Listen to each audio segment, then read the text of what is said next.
Tasha, stick with your slides. Talk to myself, stop it. And again, I did try to summarize this. So this say it spray, please forgive me. And if you want to write things, if you remember, you know you're gonna remember, that's great. But I did put cards, pens, and a clipboard because you were in circle, you don't have a place to write. So if you want that, if you think you're gonna need it, please feel free to write that down. I am pretty good at follow-up, so if you write something down that we don't get to today, I will follow up with you if you ask for a phone or an email. So here's what we're doing today. We're gonna learn, ask, talk about restorative practices in our district. We just connected a bit as a community, and you may not felt like you're connected, but we all talked about why we're here, or what we know about why we're here.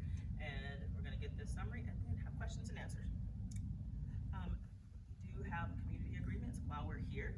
Appreciate it if you listen to understand, expect and accept non-closure, which means don't know that you'll be an expert when you leave here, and if time runs out, we can follow up, but we may not finish everything, but I'll follow up with you. As we get into discussion and question and answers, watch our airtime, and all voices are welcome. Really happy that you're here. So we do this work in alignment with our vision and our mission for the district and our guiding principles, always. For what we're trying to provide for a district, restorative practices in complete alignment with our mission and our vision and our guiding principles. So that is also why we do this work. I won't read it to you. So let's begin, because I'm looking at my time, we're already at 6:13. And the restorative practices that we do in our district is from the International Institute for Restorative Practices, which is the, I would say, the big expert on this. Anyone who trains here or gets trained has to be certified from IRP, so we continue that. But restorative practices is two things. It is 80% this first thing and 20% the second thing. It is about creating community and building community and relationships, and then practicing to repair those relationships when things happen. We have humans here, things will happen, they're going to happen, we know that. One of the things I think is interesting when we go through the training, when they talk about restorative practices, they talk about how many times people skim over the word restorative. It means to go back to something. If you have not built a community, there's nothing to restore. So 80% of our work is building community. You'll hear that a few more times. Here's some terminology that people sometimes use interchangeably, but I think it's important to know the difference and how they fit together. People will say restorative justice and restorative practices, and they are a little bit different. And I don't usually like to read to adults, so I'm just gonna let you take a look at that. I'm not gonna read to you, I don't mind. I'm gonna let you read that.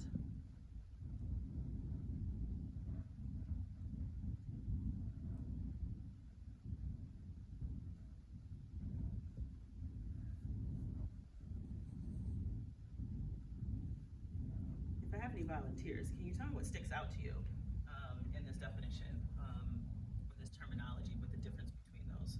Restorative justice and restorative practice, what sticks out to you?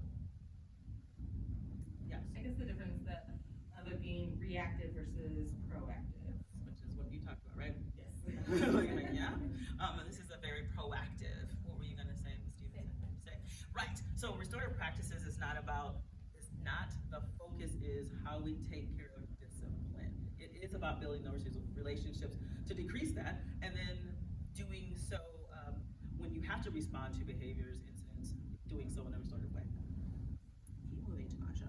So the fundamental hypothesis of the IIRP is of restorative practices that human beings are happier, more cooperative, and productive, and more likely to make positive changes in their behavior when those in positions of authority do things with them rather than to them or for them. And so when we came in today, we sat in a restorative circle.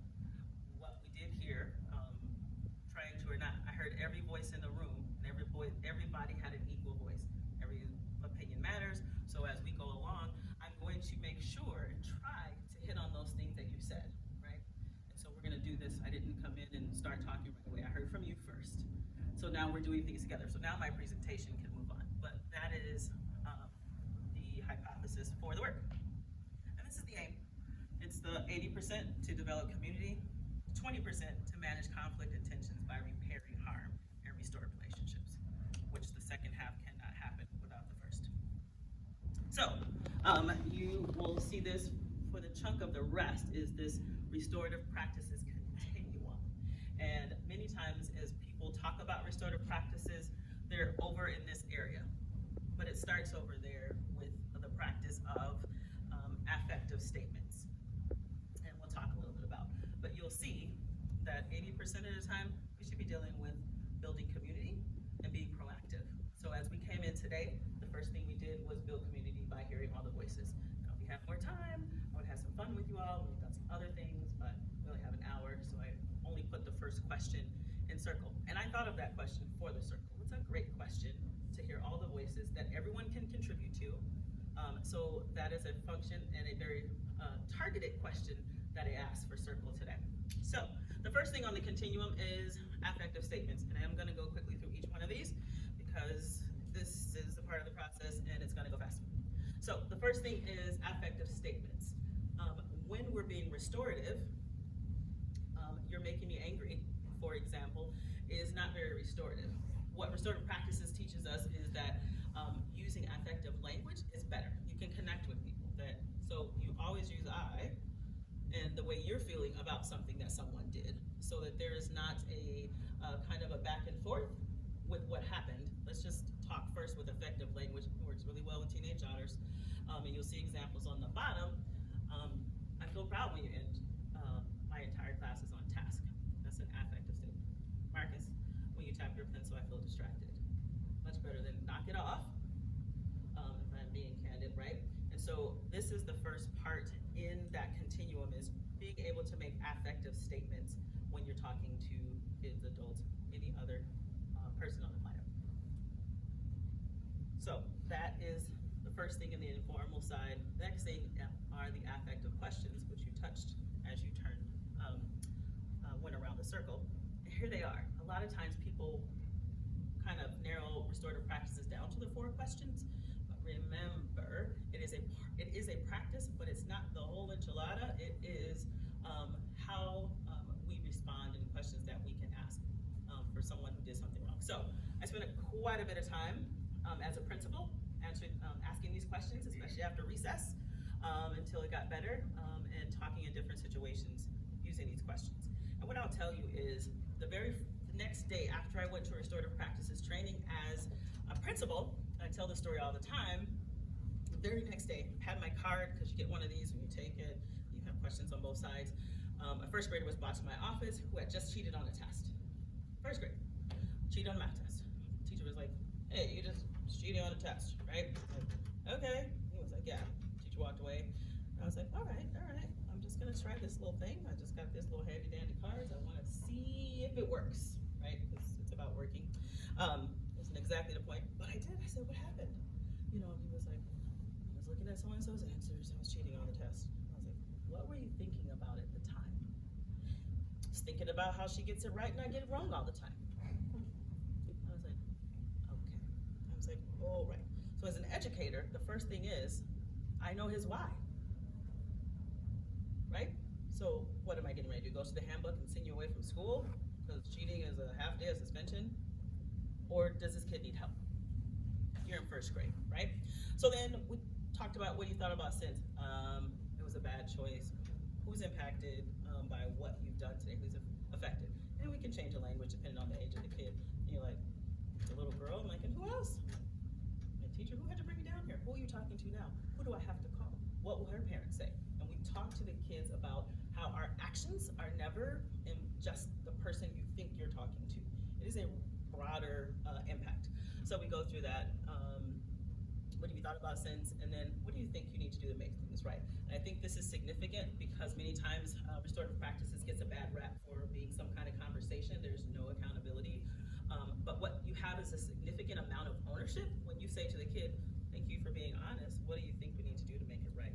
And the kid has to generate some things. And then if they need help, you give them help. You're like, sometimes people write letters. Sometimes people call people. What do you think you should do? And the kid comes up with those. If they need some help, we give them help.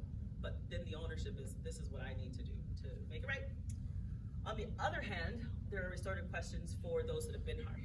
If there's a situation where 2 kids are at it and someone was hit, something occurred, we could ask the child who's paper was cheated on, if he or she felt like they were harmed, like, what did you realize when it happened? And now you're processing with that to hear anything else. And again, having many conversations using these questions, you hear something you didn't know. Sometimes you're let in on a situation that has been ongoing or that is occurring you had no idea about.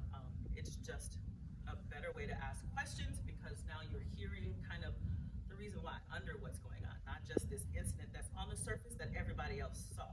And then you're dealing with that one thing versus there's a whole situation going on that you didn't even know about because you wrote a kid up, sent him home, and the cheating stopped. I mean, cheating's not may or may not stop because you didn't deal with the issue